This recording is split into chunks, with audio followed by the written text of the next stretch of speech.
The first thing Marcus Torres felt when he woke up was the smell of smoke. Not real smoke. This smell existed only in his head, a remnant of that cursed morning in Helmand province when their forward operating base came under devastating Taliban mortar fire and the supply tent caught fire along with everything inside, including Sergeant Davis, who ran in to save the ammunition and never came out. Marcus sat on the edge of his bed in his small Albuquerque apartment, pressed his palms to his eyes, and forced himself to breathe. For breaths in, for breaths out. The technique the therapist at the VA had shown him. A technique that didn't always work. Outside his window, a fire truck siren cut through the New Mexico morning silence. Marcus automatically glanced at the clock, 6:47 a.m. Not his shift, but the sound of the siren still made his heart beat faster, muscles tense in anticipation of action. 3 years. 3 years he'd been working for the Albuquerque Fire Department, and he still couldn't get used to the fact that sirens here meant rescue, not attack. His phone rang. Captain Rodriguez. Torres, need an extra crew. Big call at Jefferson Middle School. Can you make it? Marcus was already reaching for his uniform. I'll be there in 15 minutes. Thanks. And Torres, it's a school. There might be kids. Marcus froze, his hand stopping on his belt buckle. Rodriguez knew about Afghanistan, about what happened with the children in that village near Kandahar, about why Marcus never took calls to schools. I can handle it, he said, though he wasn't sure he could. Jefferson Middle School was burning like a torch against the pale blue New Mexico sky. Smoke rose in black columns, blocking out the sun. When Marcus jumped from the fire truck, the first thing he heard was screaming. There are kids trapped in the gymnasium, the school principal shouted, waving his arms frantically. The doors are jammed, they can't get out. Captain Rodriguez quickly assessed the situation. Torres, Johnson, to the gym. Everyone else, suppression on the main fire. Marcus grabbed his axe and ran toward the building. But as he approached the main entrance, something inside him shattered. Kandahar, 2019. The children were 8, 9, 10 years old. They stood by the destroyed school, eyes wide with terror, as the Taliban began shelling their village. Marcus was supposed to evacuate civilians, but there was no time, and the enemy was closing in. Torres. Johnson's voice cut through the memories. What's wrong with you? Marcus shook his head, forced himself to move. The gymnasium was at the far end of the school. Smoke was thickening with every step, temperature rising. Through broken windows, he could see red tongues of flame licking the walls. Near the gymnasium, Marcus heard them. Children's voices behind thick metal doors.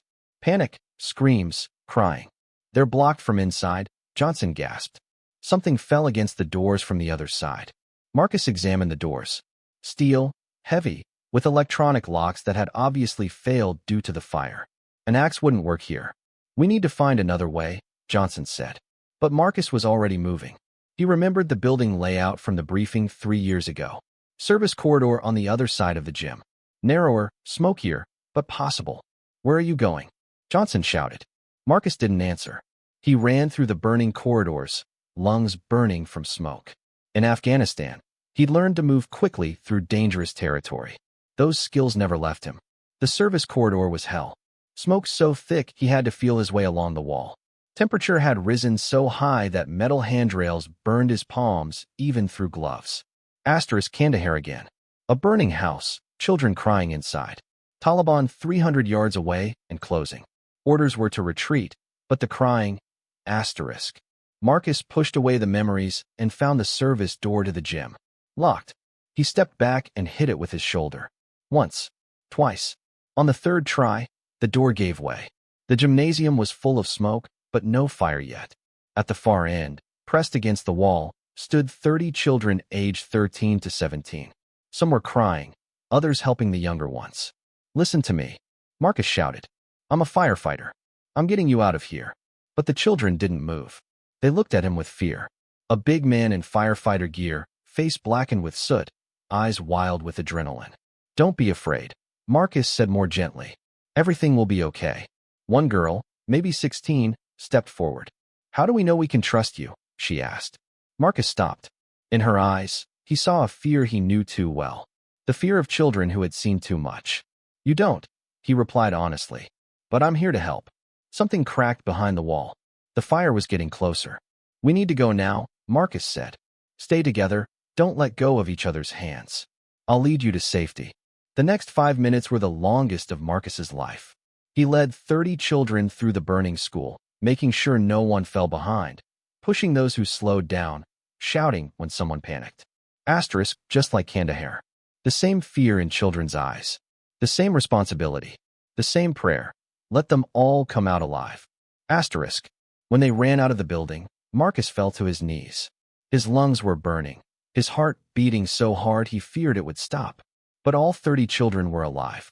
The next morning, Marcus woke up to a phone call. "Torres, this is the captain. You need to come to headquarters. Now." Rodriguez's voice was tense. "What happened?" "Scandal. Parents are accusing you of excessive force during the evacuation. They say you yelled at the children, pushed them, caused psychological trauma." Marcus sat up in bed. "Captain, I saved them. I know. But there's video from one of the students' phones. It looks not good."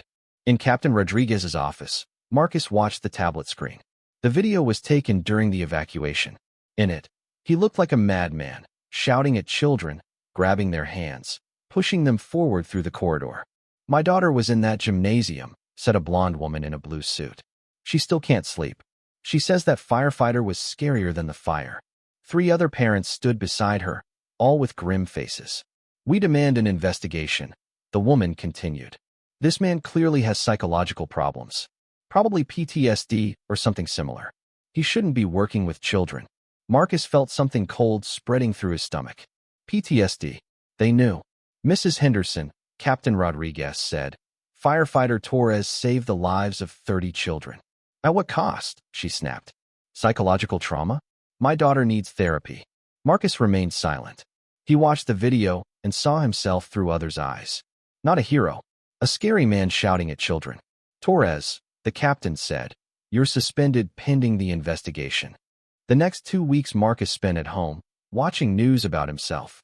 The story hit local media, then national. PTSD veteran traumatizes children during fire. Are veterans safe in emergency services? Internet comments were even worse. These veterans come back broken. Can't trust them. PTSD isn't an excuse for child abuse. Why do we let mentally ill people work as firefighters? Marcus stopped reading the news, stopped answering calls from friends at the department. He sat in his dark apartment drinking beer, staring at the wall. The 3rd week, someone knocked on his door. Marcus didn't answer, but the knocking persisted. "Torres, open up. This is Lieutenant Colonel Davis." Marcus froze. Colonel Davis had been his commanding officer in Afghanistan, the man who sent him home after the Kandahar incident. He opened the door. Davis stood in civilian clothes, but maintained the same military bearing. "You look terrible, son." "Sir, what are you doing here?" "Saw the news. Decided to find out what's happening." Davis walked into the living room, surveyed the scattered beer bottles, unwashed dishes. "Tell me about the fire." Marcus told him. Everything. About the smoke, about the children, about how he led them out. "Now tell me about Kandahar," Davis said. Marcus hesitated. He'd never told anyone about Kandahar. Not even the VA therapist. "Sir, that's an order, Sergeant." Kandahar, November 2019. Taliban attacked a village 30 kilometers from base. Marcus was part of the quick reaction force sent to evacuate civilians. When they arrived, the village was already burning. Taliban were retreating but had left booby traps. Orders were simple. Evacuate all living who could move and retreat. But in one of the houses, Marcus heard children crying. "Torres, leave it!" Sergeant Davis shouted. "Taliban might come back." But Marcus was already running to the house. Inside, he found 5 children, ages 4 to 12. They'd hidden under the stairs when the shelling started. Their parents were dead. The children had to be carried out one by one through a narrow window, the only safe exit. Marcus worked quickly, but he knew Taliban could return any moment. When he was carrying out the last child, a girl about 5 years old, there was an explosion. Booby trap. The child got scared and started crying. But crying could attract Taliban attention. Marcus covered her mouth with his hand and carried her to the evacuation zone. All of this was filmed by one soldier's body camera. The video went into the report. Command saw Marcus carrying the crying child with his hand over her mouth. The investigation lasted a month. Marcus explained he was trying to muffle the crying so as not to attract enemies. But it looked like child abuse. Eventually the case was closed, but Marcus was sent home. For your own safety, they told him. All 5 children survived, Colonel Davis said when Marcus finished his story. Do you know what happened to them? Marcus shook his head. The oldest boy, Ahmad, was taken to Germany for treatment of his injuries. He's now an engineering student in Berlin. The girl you carried out last, Fatima, lives with her aunt in Kabul. She's going to school. Marcus felt something tighten in his throat. They're alive because of you, Davis continued. And do you know why? No, sir. Because you didn't follow orders. You went where I didn't send you and saved 5 children. Davis reached into his briefcase and pulled out a folded paper. This is a report I never filed. It tells the truth about Kandahar. About how you saved 5 children, risking your own life. About how you're a hero. Marcus took the paper with trembling hands. Why didn't you file it before? Because I thought you wanted to forget Kandahar. Thought civilian life would be easier. Davis sighed. I was wrong. You can't run from who you really are. His phone buzzed with a text from Captain Rodriguez. Investigation Committee meeting tomorrow 0900. Your presence required. Marcus looked at the report in his hands, then at Colonel Davis. What happens now, sir? Now? Now we remind this country what real heroism looks like. The truth was about to come out. But Marcus knew that some battles are won not on the field, but in the hearts and minds of people who have forgotten what it means to serve. Tomorrow would determine not just his career, but whether society was ready to see veterans as heroes rather than problems to be managed. Outside, another fire truck siren wailed in the distance. Soon, Marcus thought, he'd know if he'd ever answer that call again. The investigation committee meeting room at Albuquerque Fire Department headquarters felt like a tribunal. 5 people sat behind a long table. Fire Chief Martinez, Deputy Chief Williams, City Attorney Morrison, Mrs. Henderson, the mother leading the complaints, and Dr. Sarah Chun, a child psychologist brought in to assess the trauma Marcus had allegedly caused. Marcus sat alone at a small table facing them, Colonel Davis beside him in full dress uniform. The weight of the moment pressed down like smoke in a burning building. This hearing, Chief Martinez began, is to determine whether firefighter Marcus Torres acted within department protocols during the Jefferson Middle School evacuation, and whether his actions constitute grounds for disciplinary action or termination. City Attorney Morrison shuffled his papers. We have video evidence of firefighter Torres using what appears to be excessive force with minor children. We have testimony from parents describing lasting psychological trauma to their children. This is a serious matter. Mrs. Henderson leaned forward, her voice sharp with righteous anger. My daughter Sadie hasn't slept through the night since the fire. She wakes up screaming about the angry man who grabbed her and shouted. That's not normal protocol for dealing with frightened children. Marcus wanted to speak, to explain that in burning buildings you don't have time for gentle coaxing, that sometimes saving lives means doing things that look harsh from the outside. But Colonel Davis had advised him to wait. Let them show their hand first, Davis had said that morning. Then we'll show ours. Dr. Chen opened her folder. I've interviewed 12 of the children who were evacuated. Several report feeling scared and confused by the firefighters' behavior. One child, Tommy Martinez, said, and I quote, the firefighter looked crazy, like he was going to hurt us. Each word hit Marcus like a physical blow. These children had lived because of his actions, and now their fear of him was being used as evidence of his unfitness to serve. Deputy Chief Williams turned to Marcus. Firefighter Torres, do you have anything to say in response to these allegations? Marcus looked at Colonel Davis, who nodded slightly. I saved 30 children, Marcus said quietly. Every one of them went home to their families that night, because I was willing to go into a burning building and get them out. If that makes me unfit to serve, then I don't understand what this job is about. Mrs. Henderson's face reddened. Saving them doesn't give you the right to traumatize them. Mrs. Henderson, Colonel Davis spoke for the first time, his voice carrying the authority of 25 years in uniform. Before we continue, I'd like to present some additional evidence. He stood and handed a manila folder to Chief Martinez. This is the complete military service record of Staff Sergeant Marcus Torres, including classified after-action reports from his deployment in Afghanistan. City Attorney Morrison frowned. I don't see how military records are relevant to. They're relevant, Davis cut him off, because they show exactly who you're trying to destroy here. Davis walked to the front of the room, his bearing commanding attention. Staff Sergeant Torres served 3 tours in Afghanistan. During his final deployment, on November 15, 2019, his unit responded to a Taliban attack on a civilian village near Kandahar. Marcus felt his stomach clench. He hadn't wanted this story told, especially not here, not like this. When they arrived, the village was burning.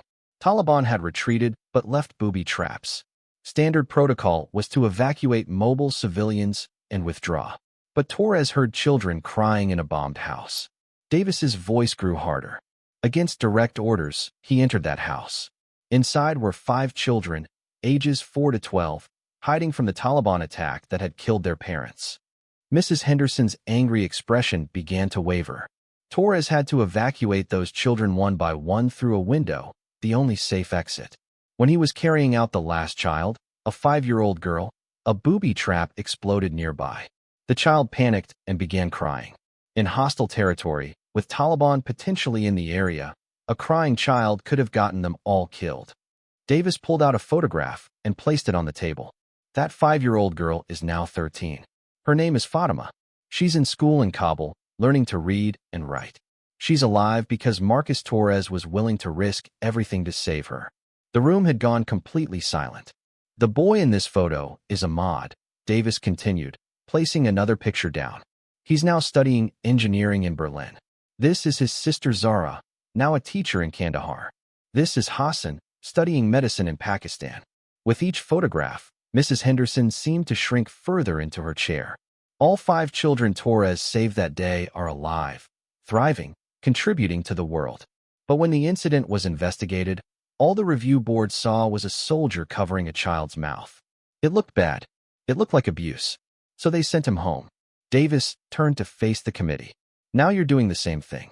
You're looking at a man who risked his life to save 30 children, and because his methods weren't pretty, because he didn't have time for gentle words while a building burned around them, you want to destroy his career. Dr. Chin shifted uncomfortably. The psychological impact on children must be considered. Must it? Davis interrupted. Let me ask you something, doctor. What's more traumatic? A firefighter who speaks firmly and moves quickly to save your life, or burning to death in a school gymnasium? Before Dr. Chin could answer, there was a knock on the conference room door. Chief Martinez's secretary entered. I'm sorry to interrupt, but there's a young man here who says he has important information about the Jefferson School fire. He says he was there that day. Chief Martinez looked annoyed. Tell him we'll take his statement later. Sir, the secretary interrupted. He says he has the full video of the evacuation. The complete footage, not just the clip that's been on the news. The room erupted. Mrs. Henderson shot to her feet. What full video? We've seen the video. The secretary stepped aside, and a young man entered the room. Marcus recognized him immediately. Ashton Wilson, 17 years old, senior at Jefferson Middle School.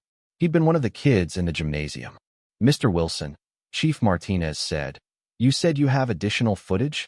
Ashton nodded, pulling out his phone. Yes, sir. The video that's been on the news, that's just like 30 seconds of what I recorded. I filmed the whole evacuation, from when Mr. Torres found us until we got outside. 9 minutes total. Mrs. Henderson looked panicked. Why haven't we seen this before? Because nobody asked me for it, Ashton said simply. They just took the short clip from my Instagram and ran with it. Colonel Davis smiled grimly. I think we'd all like to see the complete footage. The full video changed everything. It showed Marcus entering the smoke-filled gymnasium, calm and professional. It showed him assessing the situation, counting children, organizing them into groups. It showed him kneeling down to comfort a crying 7th grader, helping an injured student to his feet, making sure every child could see and hear his instructions. Stay together. His voice came clearly through Ashton's phone speaker. I need you to trust me. I know this is scary, but I'm going to get every one of you out safely. The urgency in his voice was clear as the smoke thickened and the fire grew closer, but so was his control. When some children panicked, he was firm but not cruel. When the youngest girl started crying about her backpack, he took the time to explain why they couldn't go back for it. Your parents would rather have you than anything in that backpack, he said gently. Let's go home to them. The part that had looked so damaging in the shortened video, Marcus grabbing children's hands and pushing them forward, now showed the full context. Smoke was pouring into the gymnasium. You could hear the roar of flames getting closer. Marcus was moving the children quickly because their lives depended on it. Follow my voice, he called as they moved through the dark, smoke-filled corridors.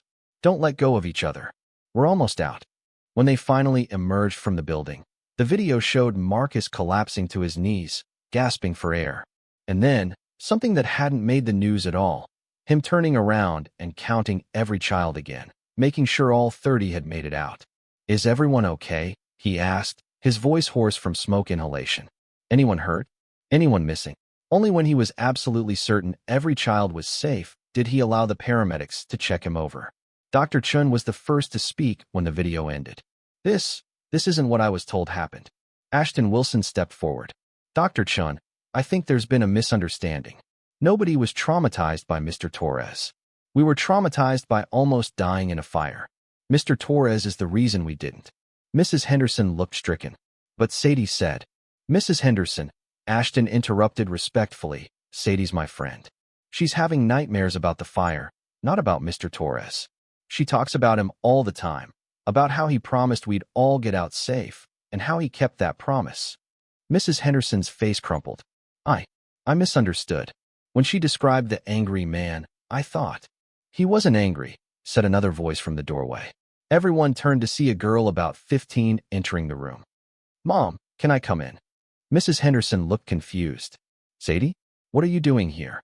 Sadie Henderson walked to the front of the room, looking nervous but determined. I heard you were having a meeting about Mr. Torres. I came to tell the truth. She turned to address the committee. My mom thinks Mr. Torres scared me, but that's not what happened. The fire scared me. Being trapped scared me. Mr. Torres made me feel safe.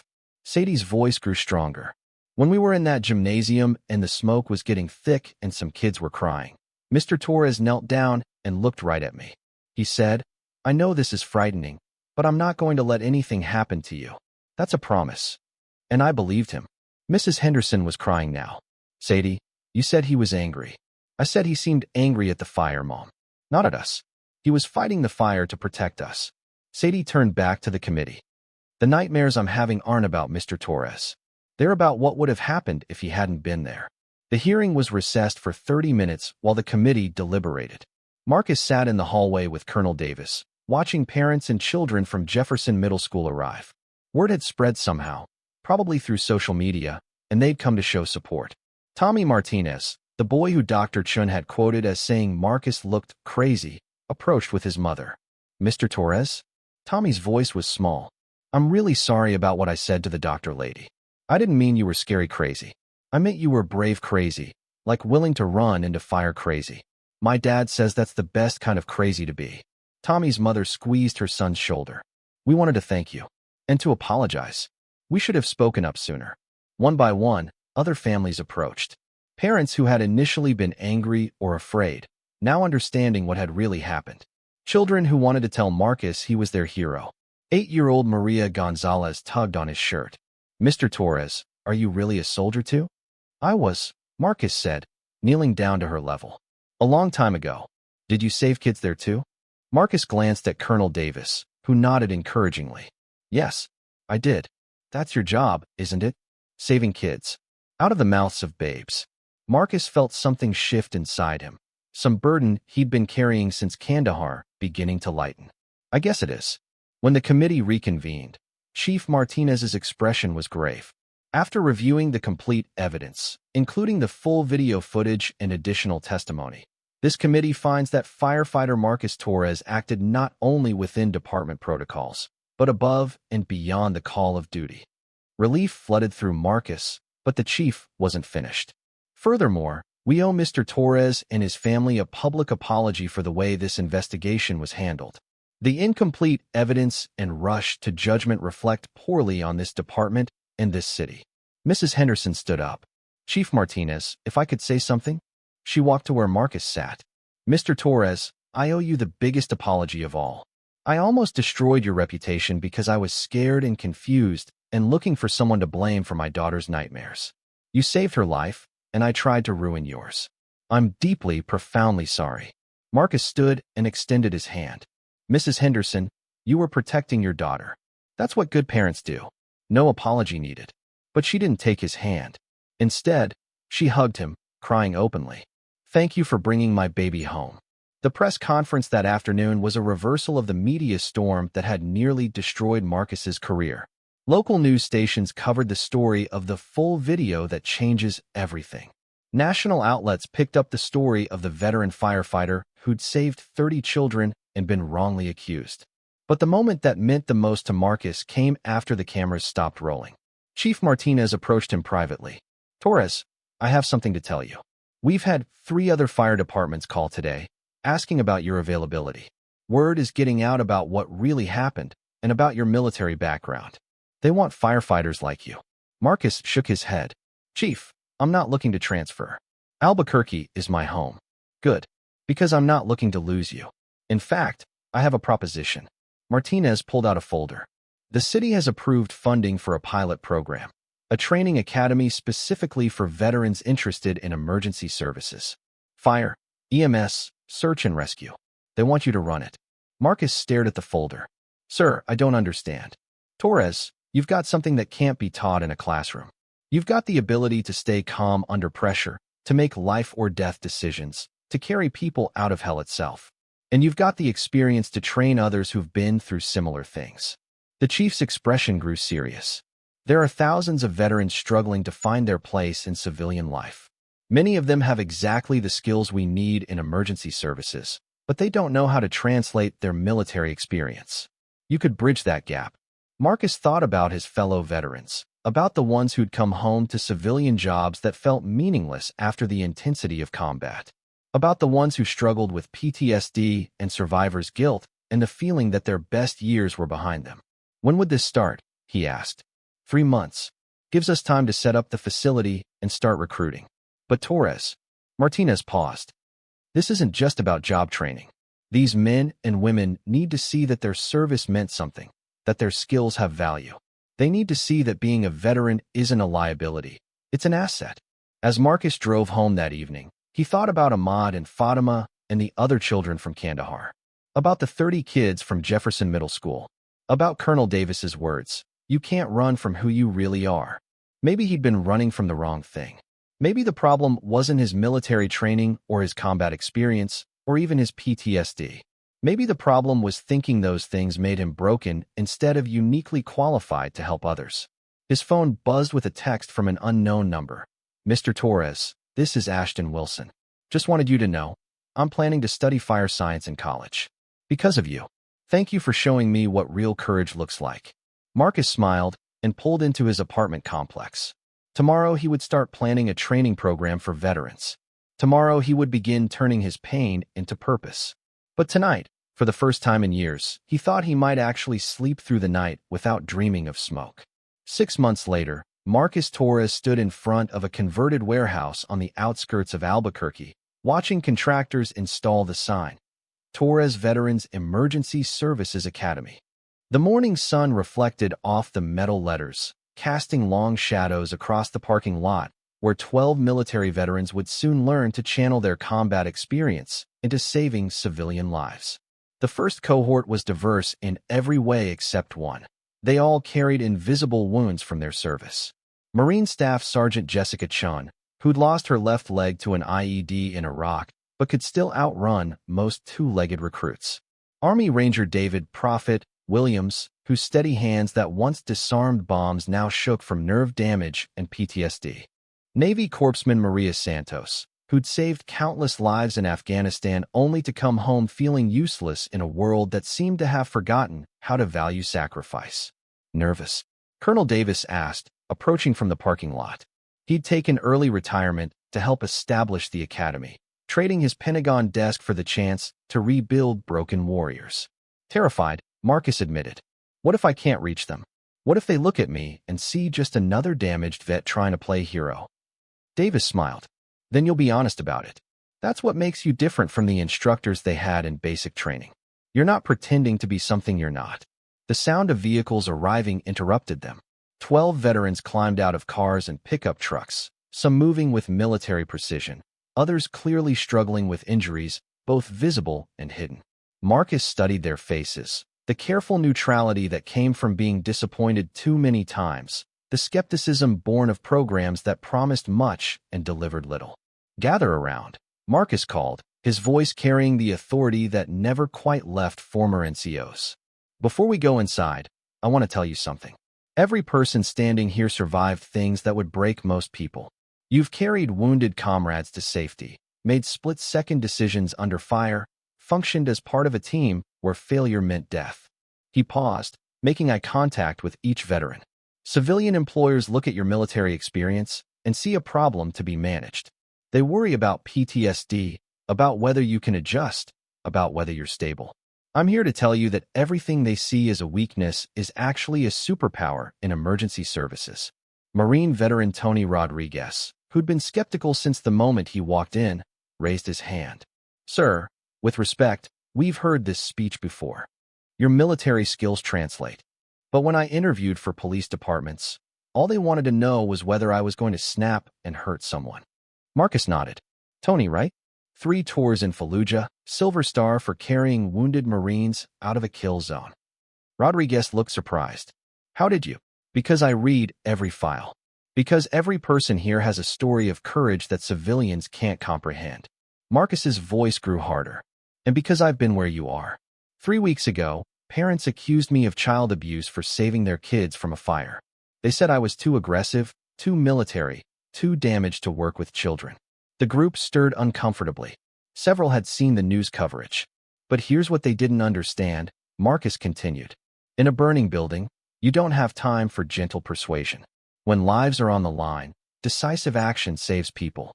The same skills that made us effective in combat make us effective in emergency services." Navy veteran Lisa Chong spoke up. "What changed their minds?" "The truth. And that's what we're going to build here. A place where the truth about veterans is finally told." The first day of training was brutal. Not because of the physical demands. Most of these veterans were in better shape than civilian recruits half their age, but because of the emotional walls they'd built. Marcus started with scenario training that deliberately triggered stress responses. Smoke-filled rooms, loud noises, situations requiring immediate decision-making under pressure. Several veterans had flashbacks. 2 walked out. 1 vomited from anxiety. "This is exactly what I was afraid of," Jessica Chun said during the lunch break, her prosthetic leg propped against the table. "We're just confirming what everyone already thinks about us." "Are we?" Marcus asked. "Or are we confronting the things that were going to surface anyway?" He stood at the front of the break room. "In Afghanistan, I saved 5 children from a Taliban attack. The army investigated me for child abuse because I had to cover one girl's mouth to keep her quiet while enemies were nearby. For 3 years, I carried guilt about that. Guilt about the investigation, guilt about the soldiers who didn't make it home, guilt about being damaged goods." The room was completely silent now. 3 months ago, I had another flashback during a school fire. I rescued 30 kids, but I looked angry and military and scared while doing it. Parents wanted me fired. Media called me a dangerous veteran who shouldn't be around children. Marcus pulled out his phone and showed them a video. This came yesterday. On the screen, a young girl, maybe 8 years old, stood in what looked like a living room, holding a drawing.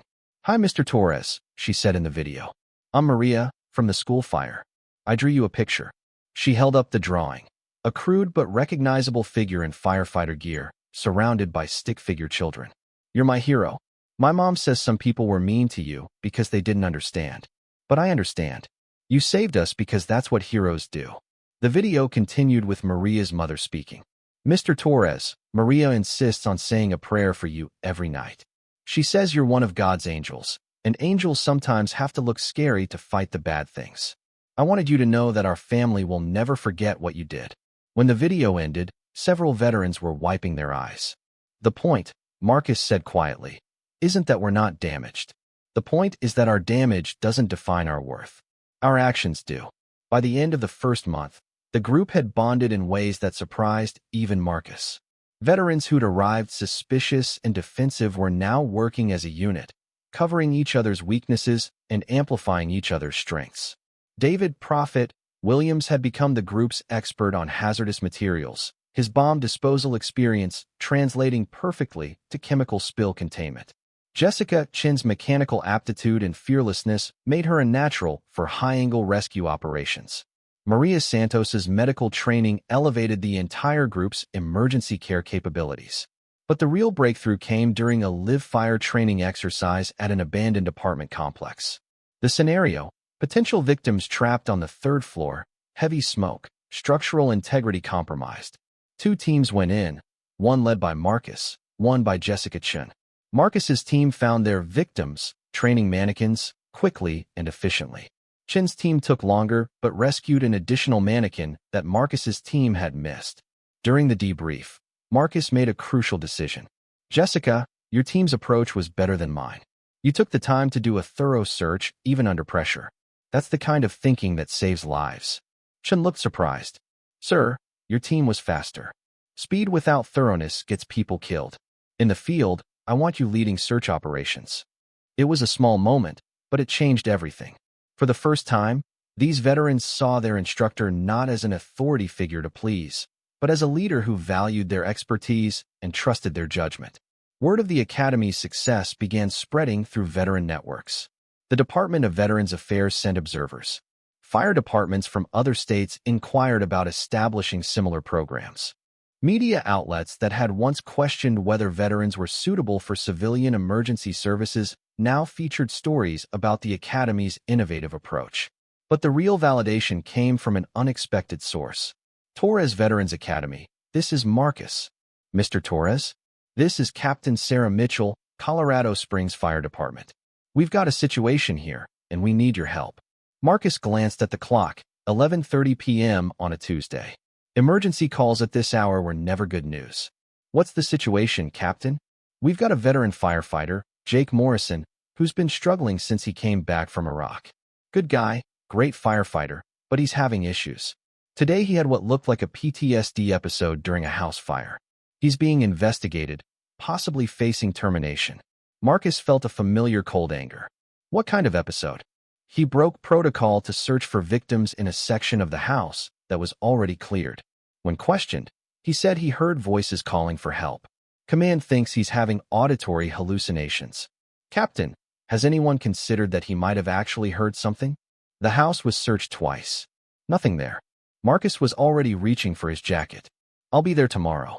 Don't let them make any final decisions until I arrive. The drive to Colorado Springs took 6 hours. Marcus used the time to make calls to Colonel Davis, to contacts in veteran services, to firefighters who understood what it meant to carry combat trauma into civilian emergency work. When he arrived at Colorado Springs Fire Station 7, he found Jake Morrison sitting alone in the break room, staring at his hands. Marcus recognized the look, the 1,000-yard stare of someone reliving memories better left buried. Jake? I'm Marcus Torres. Captain Mitchell called me. Morrison looked up with hollow eyes. You're the guy from New Mexico. The one who saved those kids. I'm the guy who almost got fired for saving those kids, Marcus corrected. Mind if I sit? For the next hour, Morrison told his story. Iraq veteran, 2 tours, lost 3 squad members to a roadside bomb. The voices he'd heard in the house weren't hallucinations. They were echoes of his friends calling for help in his memory, triggered by the smoke and chaos of the fire scene. The thing is, Morrison said quietly, I know they weren't really there. But I couldn't ignore them. Even knowing it was my brain playing tricks, I had to check. Marcus nodded. Jake, can I tell you something? You weren't checking for voices from Iraq. You were being thorough. You were making sure no one got left behind. That's not PTSD. That's being a good firefighter. Captain Mitchell doesn't see it that way. Then Captain Mitchell needs education. Marcus spent the next day reviewing the incident reports, interviewing witnesses, and observing Morrison in training scenarios. What he found was a firefighter whose military experience made him exceptionally thorough, almost compulsively careful about leaving no area unsearched. The department's investigation had focused on Morrison's explanation about hearing voices and missed the crucial fact. His additional search, while breaking protocol, had been methodical and professional. More importantly, it had revealed a weakness in their standard search pattern. At the hearing, Marcus presented his findings to the review board. Firefighter Morrison didn't have a PTSD episode, he told them. He had a moment of hypervigilance, a characteristic of combat veterans that, properly understood and channeled, makes them exceptional first responders. The board looked skeptical until Marcus showed them something. Architectural plans for the house in question, overlaid with Morrison's search pattern. Morrison searched an area that your standard protocol missed, a space between walls that could have concealed a hiding child. He found it because his military training taught him to be suspicious of spaces that should be empty. Marcus turned to Captain Mitchell. Captain, would you rather have firefighters who follow protocol blindly, or firefighters who think beyond protocol to make sure no one gets missed? 6 months later, Jake Morrison was promoted to lieutenant and put in charge of search and rescue training. The Colorado Springs Fire Department modified their protocols based on insights from veteran firefighters. And Jake Morrison became the first graduate of Torres Academy's new remote mentorship program for veteran first responders. 2 years after the Jefferson Middle School fire, Marcus stood before the largest crowd he'd ever addressed. The National Emergency Services Convention had invited him to speak about veteran integration in first responder roles. The audience of 3,000 included fire chiefs, EMS directors, police commissioners, and veterans advocates from across the country. 2 years ago, he began, I was nearly fired for doing my job. Parents accused me of traumatizing their children. Media questioned whether veterans with PTSD should be allowed in emergency services. I was one investigation away from losing everything I'd worked for. He paused, scanning the audience. Today, Torres Academy has graduated 127 veteran first responders. They serve in fire departments, EMS agencies, and search and rescue teams in 15 states. Their success rate in training is 23% higher than civilian recruits. Their retention rate is 31% higher. And their commendation rate, the frequency with which they're recognized for exceptional service, is 45% higher. The statistics drew murmurs of surprise from the audience. But numbers don't tell the real story. The real story is Staff Sergeant Maria Santos, who used her combat medic training to save a heart attack victim when no ambulance was available.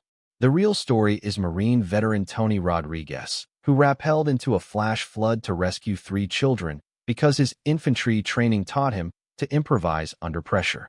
Marcus clicked to the next slide, a photo of his current training class.